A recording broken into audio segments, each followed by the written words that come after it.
జగన్‌కి ఏదైతే రైతు భరోసా తీసుకొస్తే దానికి బదులుగా పీఎం కిసాన్ అన్నదాత సుఖీభవ పేరుతో బాబు సర్కార్ తీసుకొచ్చినటువంటి కార్యక్రమం ఏదైతే ఉందో మొదటి ఏడాది ఎయలేదు. రెండో ఏడాది అయితే 2 సార్లు ఎసారు. మూడోది ఇంకా ఎయలేదు. మార్చి 31 అయిపోతుంది కదా అనుకున్నాం.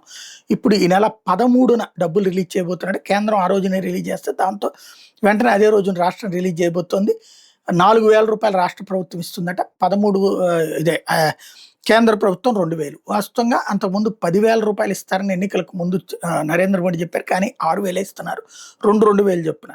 వాస్తవంగా 20,000 మొత్తం మేమే ఇస్తామని చెప్పినటువంటి చంద్రబాబు నాయుడు గారు, అంతకుముందు జగన్ 12,500 ఇస్తానని చెప్పేసి 6,000 ఎగ్గొట్టాడని చెప్పినటువంటి చంద్రబాబు గారు తాను కూడా రూ. 6,000 ఎగ్గొడుతున్నారు. రూ. 14,000 అయితే ఇస్తున్నారు. ఏకదమ్ ఇస్తానన్నటువంటి ఆయన 5,000 ఒకసారి, ఇప్పుడు రూ. 4,000 ఇవ్వబోతున్నారు. ఈ 4,000 ప్లస్ రూ. 2,000 కేంద్రం ఇచ్చేది కలిపితే 6,000 అవుతుంది. జగన్ ఇచ్చిన 13,500లో 6,000 పోను 7,500 తనిస్తే ఇప్పుడు లెక్క చూస్తే 14,000 ఇచ్చినట్టు అవుతుంది. డబ్బులు ఇచ్చినట్టు అవుతుంది.